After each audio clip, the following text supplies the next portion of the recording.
Madam আপনার কাপড়। Thank you.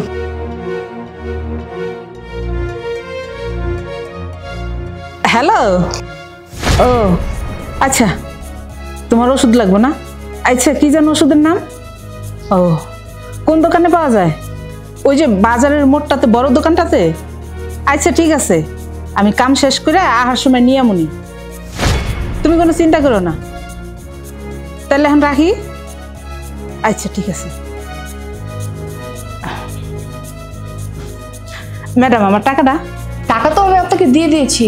কখন দিলেন? আরে আপনার কল আসলো না, আপনি ফোনে কথা বলতেছিলেন, তখনই তো আমি আপনাকে টাকাটা দিলাম। ও আচ্ছা, তাহলে মনে হয় আমি ভুলে গেছি, আমি কথা কইতেছিলাম তো। ঠিক আছে ম্যাডাম, তাহলে আমি যাই। চাচি,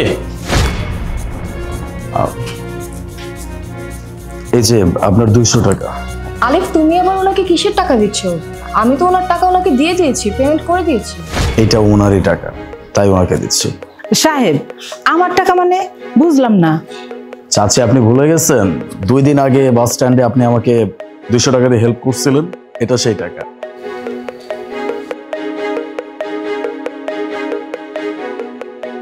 আসসালামু আলাইকুম স্যার। ওয়ালাইকুম আসসালাম। স্যার, আপনি এখানে দাঁড়ায় আছেন? আমি বাসের জন্য ওয়েট করতেছিলাম। কিন্তু স্যার, আজকে তো বাস আইবো না, বাসের তো হরতাল চলতেছে।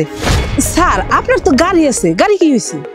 অ্যাকচুয়ালি গাড়িটা আমি গ্যারেজে দিছি রিপেয়ারিং এর জন্য। তো আজকে যে বাসের হরতাল চলতেছে এটা তো আমি জানতাম না। এখন কি করব, অফিসে কিভাবে যাব? শিট, আমি তো ওয়ালেটটাও ভুল করে বাসায় রেখে চলে আসছি। অন্তত বাসায় তো যেতে হবে, সেই টাকাও তো আমার কাছে নাই। ও আচ্ছা স্যার, আপনি চিন্তা করেন না, আপনার বাড়ি যাওয়ার ব্যবস্থা আমি করতেছি, দাঁড়ান। স্যার, এইখানে 200 টাকা আছে, এই 200 টাকা আপনি বাড়ি পর্যন্ত যাইতে পারবেন। থ্যাংক ইউ ভেরি মাচ, কিন্তু এই টাকা আমি আবার আপনাকে ব্যাক করব কিভাবে? স্যার যে কি কন, আমি তো ফেরত নেওয়ার আশায় আপনার সাহায্য করি নাই।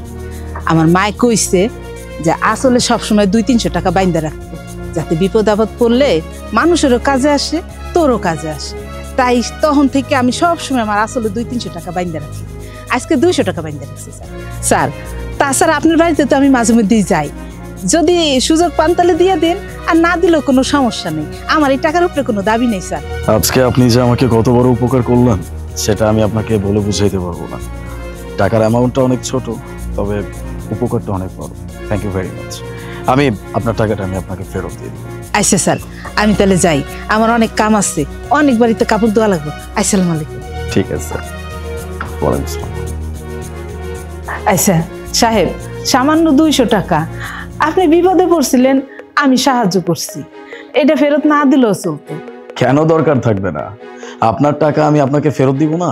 আপনি আমাকে সেদিন যে হেল্পটা করছিলেন সেটা আমার জন্য অনেক ইম্পর্টেন্ট ছিল। হ্যাঁ, আমি মানছি যে টাকার অ্যামাউন্টটা খুবই ছোট ছিল, কিন্তু যে হেল্পটা করছেন সেটা অনেক বড় ছিল।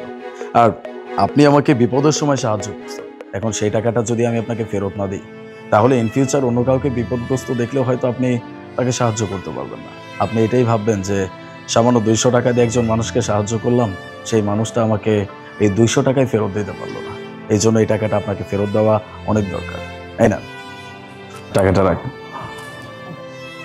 ঠিক আছে সাহেব, আমি তাহলে যাই। আসসালামু আলাইকুম। চাচি। জি স্যার। সুমাইয়া, ওনাকে 500 টাকা দাও। আরে আমি কেন 500 টাকা দিব? কি হয়েছে, আবার নতুন করে টাকা দেওয়ার কি আছে? যেটা বলছি সেটা করো, দাও। নাও। চাচি, আপনি এই টাকাটা রাখেন। না না স্যার, আপনার টাকাও আপনি দিছেন, ম্যাডামের টাকাও ম্যাডাম দিছে, তাহলে এটা আবার কিসের টাকা? চাচি, আমি জানি যে আপনি আমাদের টাকা পাইছেন, কিন্তু এই টাকাটা আমি আপনাকে এমনিতেই দিচ্ছি। হ্যাঁ, টাকার অ্যামাউন্ট অনেক ছোট, তবে এই টাকাটা এই জন্য দিচ্ছি যেন আপনি ইন ফিউচার কাউকে কোনো বিপদগ্রস্ত অবস্থায় দেখলে তাকে সাহায্য করতে পারেন। মানে আপনার যে সাহায্য করার প্রবণতা এটা যেন ঠিক থাকে। কাউকে বিপদে দেখলে আপনি তাকে সাহায্য করার যে অ্যাক্টিভিটিসটা দেখান এটা যেন ঠিক থাকে, এই জন্য এই টাকাটা আমি আপনাকে দিচ্ছি। টাকাটা আপনার খুব বেশি উপকারে আসবে কিনা জানি না, তবে আপনার যে সাহস এটা বাড়ানোর জন্য আমি ছোট্ট একটু হাত বাড়াইলাম আর কি, তাই না? আচ্ছা ঠিক আছে স্যার, ঠিক আছে। আসসালামু আলাইকুম স্যার। ওয়ালাইকুম আসসালাম।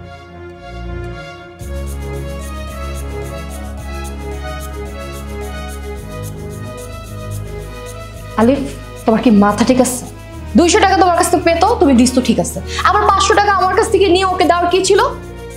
এখনো বুঝতে পারো নাই যে টাকাটা আমি কেন দিচ্ছি? তার যে হকের টাকাটা তুমি মেরে দিছিলে, আমি সেই টাকাটাই তাকে ফেরত দিয়ে দিচ্ছি। দেখো সুমাইয়া, ওই মানুষটা খুবই গরিব একজন মানুষ, উপার্জন করে নিজের পুরো সংসারটা চালাচ্ছে। এই যে 200, 500, 100 এইভাবে টাকা ইনকাম করে কিছু টাকা তার হয়তো থাকে, সেটা দিয়ে সে নিজের সংসারটা চালায়। এখন সেই মানুষটা যদি জানতে পারে যে এত বড় একটা বাড়ির মানুষ, এত বড় লোক মানুষ, সেই মানুষটা আমার সামান্য 500 টাকা মেরে দিচ্ছে, তাহলে মানুষের প্রতি তার যে বিশ্বাস, এটা কি থাকবে? আর মানুষকে সে যেভাবে সাহায্য করে, এই সাহায্য করার যে ইচ্ছা, সেটাও কিন্তু থাকবে না। তুমি যার টাকা মেরে দিচ্ছিলা, সেই মানুষটাই 2 দিন আগে তোমার স্বামীকে হেল্প করছে। এটাই হয়তো কারবা। আর সব থেকে বড় কথা হচ্ছে যে তুমি আমার ওয়াইফ, তোমার সম্মান আমি সবার সামনে এইভাবে নষ্ট করতে পারি। দ্যাটস ওয়াই এরকম মিথ্যা কথা বলে তাকে আমার টাকাটা দিতে হচ্ছে। ঠিকই বলছো, আমি আমার ভুল বুঝতে পারছি। আমি জানি না হঠাৎ করে আমার কি এমন হয়ে গেছিল যে সামান্য 500 টাকার লোভ আমি সামলাইতে পারি নাই। আমি সো সরি, আমি এরকম ভুল আর কখনো করবো না।